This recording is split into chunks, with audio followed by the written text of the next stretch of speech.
ఏంటంటే ఒకవైపు చాంతాడంత లైన్లు ఏ ఊరికి పోయినా కనబడుతుంటే వేల మంది వర్షాల్లో కూడా లైన్లలో తల్లడిల్లిపోతుంటే ముఖ్యమంత్రి గారు మాత్రం రాష్ట్రంలో ఎరువుల కొరతనే లేదు, షార్టేజ్ లేనే లేదు, ఇదంతా కృత్రిమ కొరత, సోషల్ మీడియా సృష్టి అని పనికిమాలిన డైలాగులతో టైంపాస్ చేస్తా ఉన్నారు తన జూబ్లీ హిల్స్ ప్యాలెస్ లో కూర్చొని.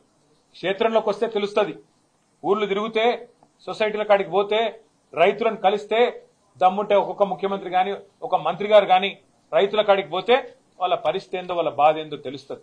నేను అభినందిస్తా ఉన్నా మా బీఆర్ఎస్ పార్టీ నాయకత్వం చాలా చోట్ల వాళ్ళ క్షేత్రస్థాయిలో రైతులకు అండగా నిలబడుతున్నారు, ఎక్కడికక్కడ ధర్నాలు చేస్తున్నారు. పార్టీ పిలుపునివ్వకపోయినా ఎక్కడికక్కడ రైతుల కోసం స్వచ్ఛందంగా వారికి అండగా నిలబడ్డ బీఆర్ఎస్ నాయకత్వాన్ని నేను అభినందిస్తా ఉన్నా. ఊరూరా రైతులు ఆధార్ కార్డులు పెట్టి వాటి మీద రాళ్లు పెట్టి క్యూ లైన్ లో చెప్పులు పెట్టి మరి రాష్ట్ర ప్రభుత్వానికి సిగ్గొచ్చే విధంగా ఇవాళ మీడియా ఆ దృశ్యాలు ప్రసారం చేస్తా ఉంటే కాంగ్రెస్ ప్రభుత్వం అవి కనబడనట్టు, రైతుల ఆక్రందనలు వినబడనట్టు, రాష్ట్రంలో కొరత లేదు అని సిగ్గులేని మాటలు మాట్లాడుతూ ఉన్నది. మొన్నటిదాకా విత్తనాల కొరత, తర్వాత సాగునీటి సంక్షోభం, కరెంటు కోతలు మరొక వైపు, కొనుగోళ్ల లేమి మరొక వైపు, ఇప్పుడు ప్రస్తుతం ఎరువుల కొరత. ఈ కాంగ్రెస్ ప్రభుత్వం యొక్క నిర్వాహకం వల్ల రైతుల్లో ఇవాళ వాస్తవానికి ఆగ్రహావేశాలు కట్టలు దించుకుంటా ఉన్నాయి. తిట్టని రైతులేడు ఈ ప్రభుత్వాన్ని, తిట్టని రైతులేడు, శాపనార్థాలు పెట్టని మహిళా రైతులు లేరు, వారి కుటుంబ సభ్యులు లేరు. ఒక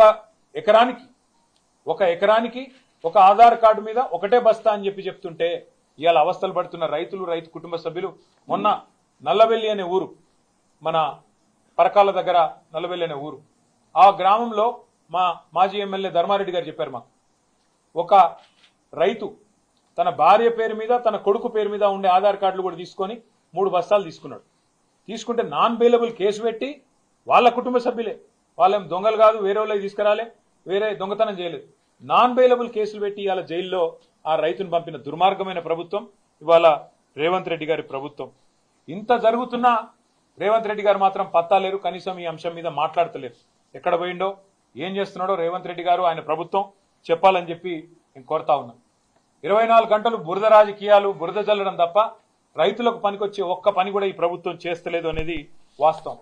ఇంకొక అనుమానం కూడా మాకుంది, కాంగ్రెస్ నాయకులే చాలా మంది చాలా చోట్ల బ్లాక్ మార్కెటింగ్ కూడా చేస్తున్నారనే అనుమానం కూడా మాకుంది. లేకపోతే ఇంత షార్టేజ్ రాదు. కేసీఆర్ గారు ఉన్నప్పుడు 10 ఏళ్లు ఎన్నడూ ఒక్కరోజు కూడా రైతుకు అవస్థ ఉండదు ఎరువుల కోసం. కాంగ్రెస్ రాగానే ఎందుకు స్టార్ట్ అయింది ఇట్లా సడన్ గా? బఫర్ స్టాకులు పెట్టుకునే విధానం కానీ ఇంకోటి కానీ ఆ నైపుణ్యం కానీ అధికారులకు ఉంది. అధికారులను పనిచేయనిస్తే వాళ్ళు బ్రహ్మాండంగా చేస్తారు. కానీ మా అనుమానం అయితే ఖచ్చితంగా ఈ బ్లాక్ మార్కెటింగ్ ఏదైతే జరుగుతున్నదో, ఇవాళ బ్లాక్ మార్కెట్ లో ఎరువులు అమ్ముతున్నారో దాని వెనుక కూడా కాంగ్రెస్ వాళ్ళు ఉన్నారనేది మా అనుమానం. ఈ విషయంలో కూడా రైతులు అప్రమత్తంగా ఉండాలని చెప్పి కూడా మేము కోరుతా ఉన్నాం.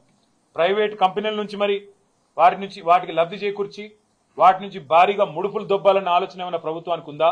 లేదా కాంగ్రెస్ నాయకుల దందాలు క్షేత్రస్థాయిలో జరుపుకునే విధంగా రేవంత్ రెడ్డి గారి అనుచరులు, కాంగ్రెస్ నాయకులు వాళ్ళేమన్నా ఈ బ్లాక్ మార్కెటింగ్ చేసి గోదాములలో దాస్తున్నారా? కృత్రిమ కొరత సృష్టించి రేటు పెంచి రైతును ఆగం చేసి మరి వారి దగ్గర ఎక్కువ డబ్బులు గుంజే ప్రయత్నంలో ఉన్నారా?